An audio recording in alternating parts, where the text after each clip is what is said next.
My guest on the Culture Crawl is Dan Knight, Iowa native and jazz pianist who deserted us a year or so ago for North Carolina, but is back in town. First off, Dan, welcome home. Well, thank you. It's good. It's good to have a home. It's good to be home. And if I have a home, it's here, right here in this space, visiting with you. This is. We've done this a couple of times. We've done this just a couple of times. Well, I know that you and Julie are having a great time in Charlotte, but we miss you around here and are very glad to have you back. Oh, so. I got to tell you, we miss Iowa. We miss Cedar Rapids, Iowa City. Can't tell you how much. It's we traded the UNESCO World City of Literature for the World City of NASCAR. Okay.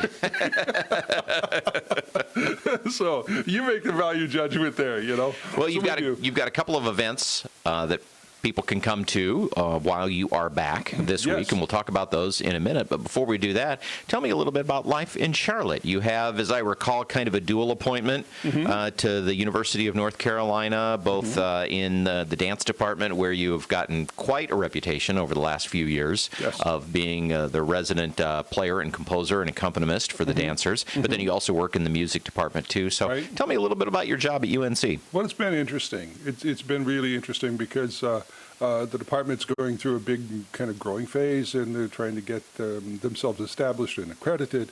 But I've been working with a few of the choreographers there, and that's been a good experience for me, having the opportunity to do some performances with them on stage and work improvisationally with a lot of them. So there's been some of that. They're a small department compared to the University of Iowa, so there hasn't been the kind of connection and outreach that the University of Iowa brings to the whole process. I mean, they have people coming from all over the world coming into the University of Iowa. So it's been a little different there, but the nice thing about it for me is that my interaction with the School of Music. So I have a good friend, Dr. Dylan Savage, who is a graduate got his PhD at Indiana, who is a fine solo pianist, classical pianist. And he and I have been doing a series of concerts. We call it Conversation Between Friends. And the two of us just kind of go out on stage. I'm representing the solo piano world of jazz, and he goes out and speaks about the classical world of being a solo pianist. And we talk about the differences and the similarities, and then we just kind of describe those on the stage. So we go out, we don't have a planned program. We just kind of sit down and have 3 or 4 different aspects of music we want to talk about. You can imagine, sounds like the kind of thing we've done here in Iowa City, Cedar Rapids, you know, where I sit down and turn toward the audience and start telling stories, and 20 minutes later I play again. So with that, is there anything, you know, of course you have a background in, you know, in both jazz and classical playing. Is there anything in those concerts that has come out about the music and about the two styles that surprised you or that you had not encountered before when you hear your friend talk about classical piano? One of the things that's been interesting to me is I've actually had the opportunity to do a lot more research into the improvisational aspects of classical music. So I found out, for one, that Chopin was a prodigious improviser, although you could kind of hear that in his music. And what he ended up with when he did compositions was basically a distillation of all the improvisations he'd done for 6 weeks prior to that, whatever. And when he finally got something to the point where he thought maybe he could write it down, that's what he did. So there have been some things. I think the thing that's been a real revelation for me is it's taught me something about my own playing, because I've had to actually take a look at it and analyze it, and it's not something I'm prone to do most of the time. You know, I think as an individual player, we just have a tendency to go play and to do what we feel led to do. So we follow our improvisational whims and kind of go from there, basically. But I've actually kind of taken an analytical look at some of the things I do, and I've been surprised by some of them. So it's kind of nice. Some of the things in the jazz world match up quite nicely with the classical world. Well, there is nothing that requires you to spend more time in learning and study than having to explain something you do every day to somebody else. Yeah, you know, and it's really kind of fun, too, and you think to yourself, it's like, okay, well, I had this experience. I just played in October. I just played for the final event at the old Steinway Hall in New York City. The Steinway company can't afford to pay the rent on the place anymore. They own the building on West 57th Street, but they don't own the ground beneath it. So they leased out the rest of the space that they had leased and sold it for something like $50 million, something like that.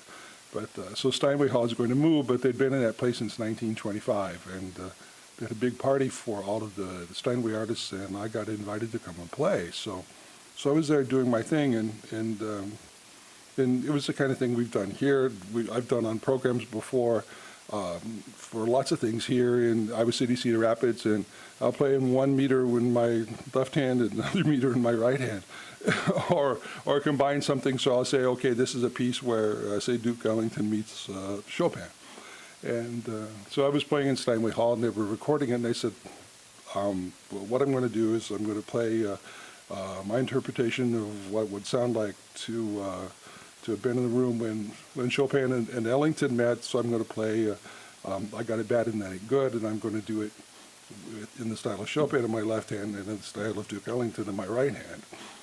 And all of a sudden the room got silent. Like, what? And so I did it, and it was no big deal because it's just something I do, and something I was known for doing, and it never really occurred to me that it would be all that different. So I sat down and I played it for this room full of people, and it was quite well received. And then there were a lot of people standing around afterward, and people come around and was like, "How did you do that?" Quite well, thank you. It's just what we do when we hang out in Iowa in the winter. We practice. Talking with Dan Knight, Steinway artist and Iowa native, back for a visit and some concerts here in the holiday season in the Iowa City area. So you've got a couple things coming up, and the big one is tomorrow night at the Coralville Center for the Performing Arts. Yes, and I can't wait for that. That's going to be really, really, really fun. I'm playing with Gary Palmer, fantastic bass player, a great friend, and somebody with whom I haven't worked for a long time. Really, really sensitive kind of player. And we're doing it with Marcia Hughes. Marcia is going to come and sing some of our favorite songs and add to the spirit of the evening. And to top it all off, we're going to have Saul Luberoff. So Saul's going to come in. Because what every Christmas jazz combo needs is a Jewish saxophone player. It does. He's really tired of that joke. I say it every time he plays a holiday gig. In there, That's right. Yeah, and I had some people ask me, they said, "Why aren't you using a drummer for this?" And I said, I actually have, and it's something I don't talk about a whole lot, but I have a hearing loss now. I have hearing aids and that kind of thing, and I have about half of my hearing, but the half that's missing is all in the upper register, and it's a little difficult when I work with drums, especially because if I have my hearing aids in, it takes all the sounds of the upper register and amplifies them.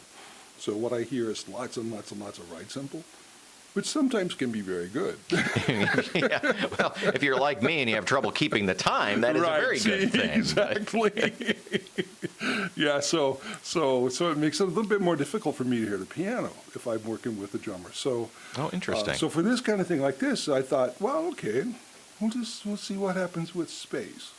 See maybe if I can leave a little bit, and it allows me to hear the piano a little bit better too. Of course, it's not going to be a problem at Coralville Center for the Performing Arts because they have the acoustics are beautiful. Yeah, the acoustics, and they got a great Steinway. They have one of my favorite Steinways in the entire world on that stage, so I can't wait to come back and see that piano. So, yeah, so there's that, and coming back to see my friends. It's the last big thing I did back here was there at Coralville Center for the Performing Arts when we did my little goodbye program. Mm-hmm. So it'll be nice to come back and say hi, how you been, what's going on, what have your lives been, just do some Christmas music, and it's going to be really fun. I'm very much looking forward to that. So that's tomorrow evening. Tomorrow night, Thursday. Tickets still available, and yes. I suspect they'll even sell you one at the door if you decide at the last minute that you can can attend. Yeah, and it's really going to be fun. It's I've been trying to think how long I've been working with Gary Palmer. I think the first time I worked with Gary Palmer was on a call gig that I got maybe 15 years ago to go play with Myron Florin in Des Moines. So they were looking for some jazz players, and his contractor called me from Illinois, and he said, Dan, we hear you're the guy to call. Can you come and do this with Myron? I said, Myron Florida, you kidding? I'll go play for that, for anything, you know. So I showed up, and I saw this guy sitting over there, the bass player, just kind of warming up and everything, and we said hello, and that was pretty much it, because I had half an hour before the gig, and I had to learn all of Myron's pieces, all the big concert pieces that he did, because that was his show. So he played the first hour of his program with all the big feature things, Carnival of the Clowns and all of that, everything that he did on Lawrence Welk. And then the rest of the evening, which is another 4 hours. 4 hours? It was like, yeah, practically. By the time we got done, it was only supposed to be 3, but Myron played requests for like the next 3 long sets. And so it was Myron and the drummer and the bass player and me. So he would look over and he'd say, okay, clarinet polka, B flat, E flat, A flat, and then wherever we go from there. And I looked at the bass player and I said, this could either really be fun or it could be nasty. But I found out later on this guy was Gary Palmer, and it was just fantastic, just because we'd listen to Myron wherever he was, and he'd play 8 measures into whatever tune he'd start, and then we'd match him in the key, and then just listen and follow along. And he took us through an incredible evening. We had so much fun. The night just flew by. And I for sure got a hold of Gary's contact information. So and I played with him many, many, many times. Yes, ever since. Yeah. So and this will be really fun because I haven't had the opportunity to play with him for 2 or 3 years now. So it's going to be really nice to do that on the stage in Coralville, and then anywhere I get to go when I have Saul come along is just dynamite. And he and I love to work the same way. You know, we show up and we see what happens, and we hope it's something new. We look for that, you know. And then Marcia Hughes. Marcia's just a consummate professional. She knows what to do when she gets out on the stage. She just comes to life, and her voice and her demeanor, everything about her is just wonderful. Absolutely. And so we have some dynamite just kind of sitting there, just kind of ready to explode into Christmas colors. Well, and again, that's tomorrow night, Thursday, Coralville Center for the Performing Arts. And then you're going to come hang out with us on Monday for a little KCCK donor event. And I can't wait. Play a few songs. Good. It just feels so good to be back doing that, kind of back in the saddle, doing some work and doing the thing for KCCK. Because you guys, you know, everybody says this to you. You win these awards, you do all this other kind of thing, but people don't really understand until they live in another place. You guys really are the best.